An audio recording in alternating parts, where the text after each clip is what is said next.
നമസ്കാരം. 21ാം വയസ്സിൽ ഇന്ത്യയിലെ ഏറ്റവും പ്രായം കുറഞ്ഞ മേയറെന്ന CPM കൊട്ടിഘോഷിച്ച ആര്യ രാജേന്ദ്രൻ ഇന്ന് എവിടെയാണ്? നിയമസഭാ തെരഞ്ഞെടുപ്പിന്റെ ആവശ്യത്തിൽ തലസ്ഥാനം അമരുമ്പോൾ ഒരു കാലത്ത് നഗരത്തിന്റെ അമരത്തിരുന്ന ആര്യ രാജേന്ദ്രൻ ഇന്ന് വെറുമൊരു കാഴ്ചക്കാരി. പാർട്ടി വേദികളിൽ മുൻനിരയിൽ ഇരിപ്പിടമല്ലാതെ സാധാരണ പ്രവർത്തകർക്കിടയിൽ ഒതുങ്ങിക്കൂടുന്ന മുൻ മേയറുടെ ചിത്രം രാഷ്ട്രീയ കേരളത്തിൽ വലിയ ചർച്ചയാവുകയാണ്. കഴിഞ്ഞ ദിവസം പൂജപ്പുരയിൽ CPM ദേശീയ ജനറൽ സെക്രട്ടറി MA ബേബി പങ്കെടുത്ത പൊതുസമ്മേളനം. പ്രമുഖ നേതാക്കളെല്ലാം വേദിയിൽ അണിനിരന്നപ്പോൾ CPM ജില്ലാ കമ്മിറ്റി അംഗം കൂടിയായ ആര്യ രാജേന്ദ്രൻ മൈതാനത്തിന്റെ ഒരു കോണിൽ കുഞ്ഞിനെയും കളിപ്പിച്ചു നിൽക്കുന്ന കാഴ്ചയാണ് കണ്ടത്. കസേരയിൽ പോലും ഇരിക്കാതെ പ്രസംഗം തീർന്നതുവരെ ഒരു സാധാരണ പ്രവർത്തകയെ പോലെ അവർ അവിടെ നിന്നു. നേമം മണ്ഡലത്തിന്റെ പ്രകടന പത്രിക പുറത്തിറക്കിയപ്പോഴും ആര്യ വെറുമൊരു കാഴ്ചക്കാരിയായിരുന്നു.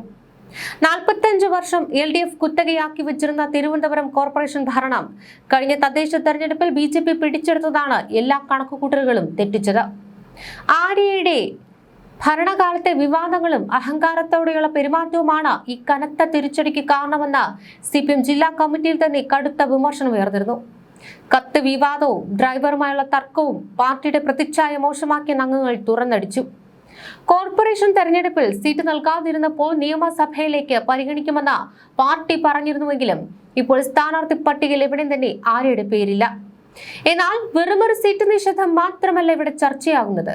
ആര്യ രാജേന്ദ്രൻ എന്ന യുവ നേതാവിനെ പാർട്ടി ബോധപൂർവം അദൃശ്യയാക്കുകയാണോ എന്ന ചോദ്യമാണ് ഇപ്പോൾ രാഷ്ട്രീയ കേന്ദ്രങ്ങളിൽ ഉയർന്നത്. സച്ചിൻ ദേവ് MLA ഭാര്യ എന്നതിലുപരി സ്വന്തം വ്യക്തിത്വം രാഷ്ട്രീയ പാരമ്പര്യവും ഉയർത്തിക്കാട്ടി തിരുവനന്തപുരത്തിന്റെ മേയറായ ആര്യയ്ക്ക് ഇപ്പോൾ സ്വന്തം തട്ടകത്തിൽ പോലും അന്യതാബോധം അനുഭവപ്പെടുകയാണോ? CPM ജില്ലാ കമ്മിറ്റിയിൽ ഉയർന്ന വിമർശനങ്ങൾ അത്ര ചെറുതല്ല. 45 വർഷം ചെങ്കോട്ടയായിരുന്ന തിരുവനന്തപുരം കോർപ്പറേഷൻ BJPയുടെ കൈകളിലേക്ക് എറിഞ്ഞുകൊടുത്തതിൽ ആര്യയുടെ ഭരണശൈലിക്ക് വലിയ പങ്കുണ്ടെന്നാണ് മുതിർന്ന നേതാക്കളുടെ പോലും വിലയിരുത്തൽ. കത്ത് വിവാദവും KSRTC ഡ്രൈവറുമായുള്ള പരസ്യമായ തർക്കവും പാർട്ടിയെ പ്രതിരോധത്തിലാക്കി. ഭരണം തിരുത്തുവാൻ പാർട്ടി പ്രൊഫഷണലുകൾക്ക് കഴിഞ്ഞില്ലെന്ന കുറ്റപ്പെടുത്തലുകളും ഇതിനോടകം ഉയർന്നു കഴിഞ്ഞു. പൂജപ്പുരയിലെ പൊതുയോഗ മൈതാനത്ത് ഉദ്ഘാടകൻ എത്തിയപ്പോൾ എല്ലാവരും വേദിയിലേക്ക് നീങ്ങിയെങ്കിലും ആര്യ മൈതാനത്തിന്റെ ഒരു കോണിലേക്ക് മാറി നിന്നു. ഒരു സാധാരണ പ്രവർത്തകയെ പോലെ കുഞ്ഞിനെ കളിപ്പിച്ചു നിന്ന ആര്യയെ കാണാൻ അണികൾക്കിടയിൽ തിരക്കുണ്ടായിരുന്നുവെങ്കിലും പാർട്ടി നേതൃത്വം അതൊന്നും ശ്രദ്ധിച്ചതേയില്ല.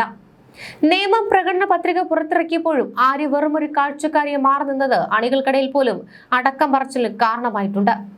നിയമസഭയിലേക്ക് പരിഗണിക്കാമെന്ന ഉറപ്പിൽ കോർപ്പറേഷൻ സീറ്റ് നിഷേധിച്ച പാർട്ടി ഒടുവിൽ കൈവിട്ട മട്ടായിരുന്നു. തിരുവനന്തപുരം കോർപ്പറേഷനിലെ ഭരണപരാജയവും ജില്ലാ പഞ്ചായത്തിലെ ഏകോപനമില്ലായ്മയും ആര്യയുടെ രാഷ്ട്രീയ ഭാവിക്കുമേൽ കരുനിഴൽ വീഴ്ത്തി. ഭർത്താവ് സച്ചിൻ ദേവ് ബാലുശ്ശേരിയിൽ പോരാടുമ്പോഴും ആര്യ തിരുവനന്തപുരത്ത് തന്നെ തുടരുന്നത് തന്റെ നഷ്ടപ്പെട്ട രാഷ്ട്രീയ അടിത്തറ തിരിച്ചു പിടിക്കാനാണോ അതോ പാർട്ടി തന്നെ അവരെ അങ്ങോട്ടേക്ക് അയക്കാത്തതാണോ? വെറുമൊരു ഭരണ പരാജയം മാത്രമല്ല ആര്യയ്ക്ക് തിരിച്ചടിയായത്. തിരുവനന്തപുരം ജില്ലാ കമ്മിറ്റിയിൽ ആര്യയ്ക്കെതിരെ ഉയർന്നത് അസാധാരണമായ വിമർശനങ്ങളായിരുന്നു. അഹങ്കാരത്തോടെയുള്ള പെരുമാറ്റം. ഈ പ്രയോഗം ഒരു ജനപ്രതിനിധിക്കെതിരെ സ്വന്തം പാർട്ടി വേദികളിൽ ഉയർന്നത് അത്യപൂർവമാണ്.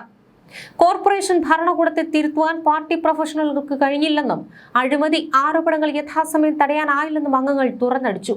ജില്ലാ പഞ്ചായത്തിലെ പ്രസിഡന്റും വൈസ് പ്രസിഡന്റും തമ്മിലുള്ള ഏകോപനമില്ലായ്മ കൂടി ചേർന്നപ്പോൾ തലസ്ഥാനത്ത് ചുവപ്പുകോട്ട BJPക്ക് മുന്നിൽ തകർന്നു വീണു. ഇതിന്റെ മുഴുവൻ ഉത്തരവാദിത്വവും ആര്യയുടെ തലയിൽ കെട്ടിവെച്ച നേതൃത്വം ഒഴിയുകയായിരുന്നു.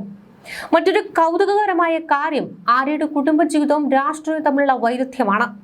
ഭർത്താവ് സച്ചിൻ ദേവ് ബാലുശ്ശേരിയിൽ LDF സ്ഥാനാർത്ഥിയായി ജനവിധി തേടുമ്പോൾ ആര്യ അവിടെ സജീവമല്ല. തന്റെ രാഷ്ട്രീയ തട്ടകമായ തിരുവനന്തപുരത്ത് തന്നെ തുടരുവാനാണ് ആര്യ താല്പര്യപ്പെടുന്നത്. എന്നാൽ അവിടെയാകട്ടെ പ്രകടന പത്രിക പുറത്തിറക്കിയ ചടങ്ങിൽ പോലും ഒരു സാധാരണ അണിയെ പോലെ തന്നെ മാറി നിൽക്കേണ്ടി വന്നു. ഒരു കാലത്ത് പോസ്റ്ററുകളിൽ തിളങ്ങി നിന്ന ആ മുഖം ഇന്ന് പാർട്ടി ഫ്ലക്സുകളിൽ പോലും അപ്രത്യക്ഷമായിരിക്കുന്നു. അധികാരത്തിന്റെ ഹുങ്ക് എന്ന് പൊതുജനം മുദ്രകുത്തിയ ചില സംഭവങ്ങൾ ആര്യയുടെ രാഷ്ട്രീയ ഗ്രാഫ് കുത്തനെ ഇടിപ്പിച്ചു. അതിൽ പ്രധാനമായിരുന്നു നടുറോഡിൽ KSRTC ബസ് തടഞ്ഞ സംഭവം. ഒരു സാധാരണ ഡ്രൈവർക്കെതിരെ മേയറും ഭർത്താവ് സച്ചിൻ ദേവ് MLAയും ചേർന്ന് നടത്തിയ ആ റോഡ് ഷോ കേരളത്തിൽ ഉണ്ടാക്കിയ വികാരം ചെറുതല്ല.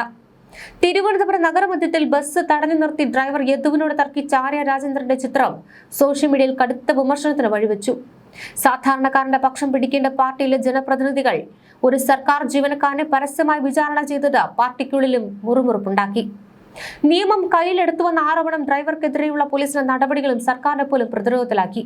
കുട്ടി മേയർ എന്ന ലേബലിൽ നിന്ന് അഹങ്കാരിയായ ഭരണാധികാരി എന്ന പ്രതിച്ഛായയിലേക്ക് ആര്യ മാറിയത് ഈ നിമിഷം മുതലാണ്. ഈ വിവാദം കഴിഞ്ഞ് മാസങ്ങൾക്കകം നടന്ന തദ്ദേശ തെരഞ്ഞെടുപ്പിൽ BJP ഈ സംഭവം ആയുധമാക്കി.